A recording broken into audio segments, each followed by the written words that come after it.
ಬೀಡಿಗೆ ಮನೆಗಳು ವಿಶ್ವಾಸದ ನೆಲೆ, ಕೈಗೆಟುಕುವ ಬೆಲೆ, ನಂಬಿಕೆ, ಮೌಲ್ಯ, ಗುಣಮಟ್ಟ. ಬೀಡಿಗೆ ಫ್ಲಾಟ್ ಮೇಳ, ವಿಲ್ಲಾಗಳು ಮತ್ತು ಫ್ಲಾಟ್ಗಳಿಗೆ ಸ್ಥಳದಲ್ಲೇ ಬುಕಿಂಗ್. ಡಿಸೆಂಬರ್ 6 ಕಡಿಮೆನಿಕೆ, ಡಿಸೆಂಬರ್ 7 ಹುಂಡಿಗೆರೆ. ಗ್ರಾಹಕರು ಎಲ್ಲಾ ಬೀಡಿಗೆ ಯೋಜನೆಗಳಲ್ಲಿ ಲಭ್ಯವಿರುವ ಫ್ಲಾಟ್ಗಳನ್ನು ಖರೀದಿಸಬಹುದು. ಮೆಟ್ರೋ ಅಧಿಕಾರಿಗಳ ವಿರುದ್ಧ ಲೋಕಾಯುಕ್ತಕ್ಕೆ ಬಿಜೆಪಿ ದೂರು ನೀಡಿದೆ. ಮೆಟ್ರೋ ಮಾರ್ಗದಲ್ಲಿ ಅಕ್ರಮ ವಾಣಿಜ್ಯ ಮಳಿಗೆಗಳಿಗೆ ಅವಕಾಶ ಮಾಡಿಕೊಟ್ಟಿರುವ ಬಗ್ಗೆ ಗಂಭೀರ ಆರೋಪ ಮಾಡಲಾಗಿದೆ. ಬಿಜೆಪಿ ನಗರ ಘಟಕದ ಅಧ್ಯಕ್ಷ, ಜಯನಗರ ಶಾಸಕ ಸಿಕೆ ರಾಮಮೂರ್ತಿ ನೇತೃತ್ವದಲ್ಲಿ ಲೋಕಾಯುಕ್ತಕ್ಕೆ ದೂರು ಕೊಟ್ಟಿದ್ದಾರೆ.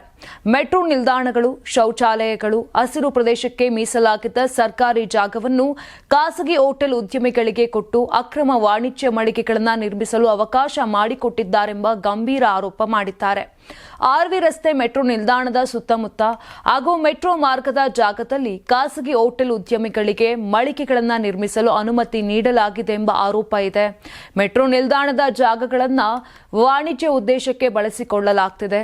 ಇದು ಸಂಪೂರ್ಣ ಕಾನೂನು ಬಾಹಿರ ಎಂದು ಶಾಸಕ ರಾಮಮೂರ್ತಿ ಆಕ್ರೋಶವನ್ನ ವ್ಯಕ್ತಪಡಿಸಿದ್ದಾರೆ. ಬಿಎಂಆರ್ಸಿಎಲ್ ಹಿರಿಯ ಅಧಿಕಾರಿಗಳು ಲಂಚ ಪಡೆದು ಅಕ್ರಮ ಅನುಮತಿ ನೀಡಿದ್ದಾರೆ ಎಂಬ ಆರೋಪ ಮಾಡಲಾಗಿದೆ. ಆರ್ವಿ ರಸ್ತೆಯಲ್ಲಿ ಈಗಾಗಲೇ ಹಲವು ಹೋಟೆಲ್ ಮಳಿಗೆಗಳು ಎದ್ದು ನಿಂತಿವೆ.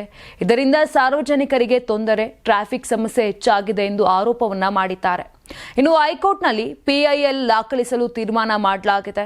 ಡಿಸೆಂಬರ್ನಲ್ಲಿ ನಡೆಯಲಿರುವ ಚಳಿಗಾಲದ ಅಧಿವೇಶನದಲ್ಲಿ ಸರ್ಕಾರದ ಗಮನ ಸೆಳೆಯಲು ಬಿಜೆಪಿ ತಂಡ ಸಿದ್ಧತೆಯನ್ನ ಮಾಡಿಕೊಂಡಿದೆ. ನೀವು ಸಣ್ಣ ಆಗ್ಬೇಕಲ್ವಾ? ಅದು ಒಂದು ಉತ್ತಮ ಆಹಾರದಿಂದ ಸಣ್ಣ ಆಗ್ಬೇಕಲ್ವಾ? ಪ್ರತಿದಿನ ನಮ್ಮ ಜೀನಿ ಸ್ಲಿಮ್ ನ ಯೂಸ್ ಮಾಡಿ ಯಾವುದೇ ಸೈಡ್ ಎಫೆಕ್ಟ್ ಇಲ್ದಂಗೆ ನೀವು ಸಣ್ಣ ಆಗ್ತೀರಾ. ನಿಮಗೆ ಮಾಧ್ಯಮದಲ್ಲಿ ಕೆಲಸ ಮಾಡುವ ಆಸಕ್ತಿ ಇದೆಯಾ? ಹಾಗಾದ್ರೆ ಕರ್ನಾಟಕ ಟಿವಿ ಡಿಜಿಟಲ್ ಮೀಡಿಯಾದಲ್ಲಿದೆ ನಿಮಗೆ ಒಳ್ಳೆಯ ಅವಕಾಶ. ಆಯ್ಕೆಯಾದವರಿಗೆ ಉಚಿತ ತರಬೇತಿ ಕೊಡ್ತೀವಿ. ತರಬೇತಿ ನಂತರ ಕೆಲಸ ಮಾಡುವ ಅವಕಾಶನೂ ಕೊಡ್ತೀವಿ. ಈ ಕೂಡಲೇ ನಿಮ್ಮ ಮಾಹಿತಿಯನ್ನ ಮೇಲ್ ಮಾಡಿ.